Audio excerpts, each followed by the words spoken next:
My name is Jessica and I'm 28 years old. My fiancé Mark and I have been together for wonderful years. We've shared many beautiful moments, built a strong foundation, and communicated well. Or so I thought until recently when a seemingly small detail began to unravel my sense of security and trust. Our engagement had been a period of excitement and anticipation. We were planning our wedding with all the usual preoccupations, the venue, the guest list, the dress, and so on. Everything was moving along smoothly until Mark casually mentioned that he wanted to invite his ex-girlfriend, Sarah, to our wedding. Sarah and Mark had dated for about 5 years and broke up 7 years ago. From what I know, their breakup was messy and they didn't communicate for a while after the split. I don't know Sarah personally, but I've heard she was a significant part of Mark's life back then. When Mark first brought up the idea, I was taken aback. Inviting an ex to a wedding feels like an intrusion of sorts. It's supposed to be our day of celebration of our relationship and our future together. The notion of including someone who was a significant part of Mark's past relationship history felt not only inappropriate but also inconsiderate of our current relationship. I expressed my discomfort to Mark, hoping he would understand where I was coming from. Instead, he became defensive. He argued that it was his wedding too, and that he had every right to invite people who are important to him. He even mentioned that his family still liked Sarah and would be happy to see her there. It felt like he was prioritizing Sarah's presence over my feelings, which stung deeply. Every time I tried to explain my perspective, Mark accused me of overreacting, being insecure, and not trusting him. But my concerns were not about trust, rather, they were about respect and the boundaries that should come with planning a shared life. I couldn't understand why it was so important for him to include Sarah when her presence seemed to complicate things more than it would add to them. The more I thought about it, the more unsettled I became. If Mark wasn't willing to respect my feelings about this situation, what did that mean for our future together? The wedding was supposed to be a celebration of us, a symbol of our commitment to each other. Yet here was Mark pushing to include someone from his past who I felt had no place at our wedding. The thought of starting our married life with this unresolved tension was disheartening. As days went by, the issue began to gnaw at me more intensely. I started to question whether I was making a mountain out of a molehill or if this was a genuine red flag. If something as fundamental as respecting my feelings about the guest list was being dismissed, what would happen when we faced other challenges in our marriage? The more I pondered, the more I wondered if this was a sign of deeper issues in our relationship. The situation led me to rethink our entire relationship. Was this a single issue or a manifestation of a larger problem? Mark's unwillingness to see things from my perspective or acknowledge my discomfort made me question his respect for me and my boundaries. I began to feel that if he couldn't understand why I was uncomfortable with Sarah's presence, perhaps he didn't fully grasp the significance of our partnership and the need for mutual respect. As the wedding planning continued, the stress and anxiety began to overshadow the excitement. Every time I thought about the day, it was marred by the image of Sarah being there, a reminder of the unresolved tension between Mark and me. I started to seriously consider the possibility of calling off the wedding, not out of impulsiveness, but from a place of deep concern for our future. If we couldn't navigate this seemingly small but emotionally charged issue with understanding and compromise, what did that mean for the larger challenges we might face? The more I discussed the situation with close friends and family, the more divided opinions I encountered. Some understood my concerns and supported my hesitation, while others felt I was being unreasonable and should try to find a compromise. I found myself caught between conflicting advice and my own intuition, struggling to make sense of the situation. Ultimately, I realized that my feelings were valid and that it was important to listen to my own instincts.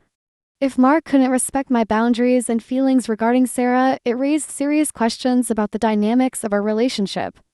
I needed to decide whether to move forward with the wedding under these strained circumstances or to take a step back and reevaluate our future together. The decision to call off a wedding is never easy, and it's fraught with emotional and practical implications. Yeah, I couldn't ignore the sense that if I compromised on something as fundamental as this, it might set a precedent for future issues. My priority had to be my own well-being and the health of our relationship. In the end, I realized that this wasn't just about one guest on the list. It was about the larger issues of respect, boundaries, and mutual understanding. Whether or not Mark would eventually come to understand my perspective or whether we could find a way to navigate these challenges together remained to be seen. But for now, I needed to take the time to reflect and ensure that any decisions made were in alignment with my values and expectations for a healthy, respectful partnership. The past few months have been some of the most challenging and disheartening of my life. My name is Adam, and I'm a 39-year-old man who's finding himself at a crossroads in life. My wife, Laura, and I have been married for nearly 14 years, and it feels like everything that could have gone wrong has done so. The situation reached a boiling point recently, and I'm left questioning everything, especially my role in this mess. Laura and I met in college and had a whirlwind romance that felt like it was meant to be. We got engaged at 23 and married 2 years later. We were young, sure, but we thought we had it all figured out. Laura got pregnant shortly after we were married, and while we had our disagreements about timing, she decided to go through with the pregnancy. I was ready to embrace fatherhood, and we were both excited about starting a family. Our living situation wasn't ideal, but manageable. We live in a second home owned by my aunt and uncle. We only had to cover basic expenses, so financially, we were comfortable. Laura chose to stay home and care for our baby, and I supported her decision, even though I offered her the option to go back to work if she wanted. I was fully prepared to provide for our family, but I wanted her to be happy and fulfilled. The birth of our son was supposed to be a joyous occasion, but it quickly turned into a struggle. Laura developed postpartum depression, which she struggled with for years. She had a hard time bonding with our baby, and despite my encouragement, she refused to seek therapy or professional help. This led to an overwhelming burden on my shoulders. I was working full-time, managing our finances, and taking care of our baby as best as I could. Eventually, Laura agreed to go back to work, but it wasn't in the career she had studied for. Instead, she took a job at a local cigarette shop. By then, I was indifferent to her career choice. Our intimacy and communication had dwindled, leaving us more like roommates than a married couple. The strain of our situation took a toll on our marriage.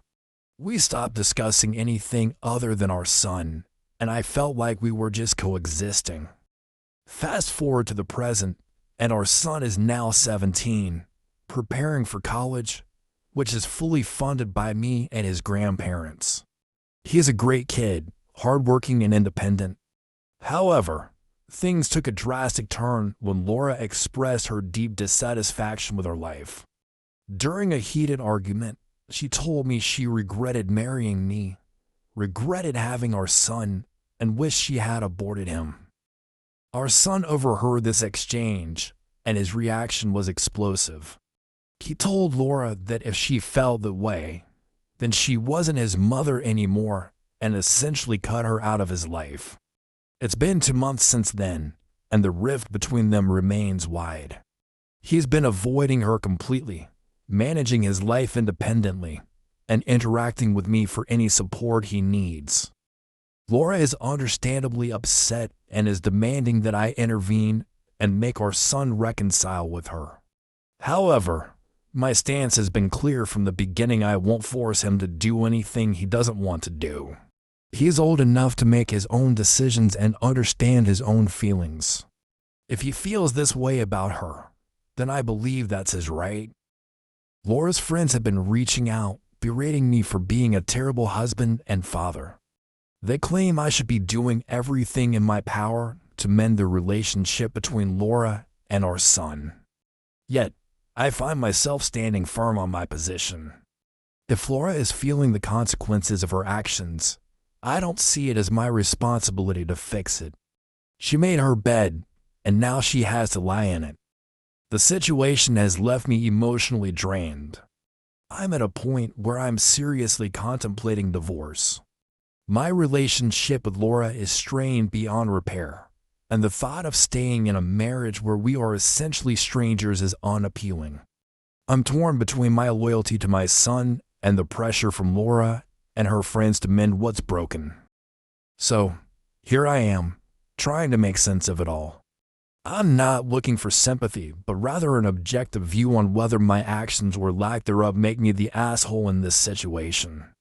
My focus has been on providing for my son and maintaining my own sanity amidst the turmoil. If that makes me a bad husband, then so be it.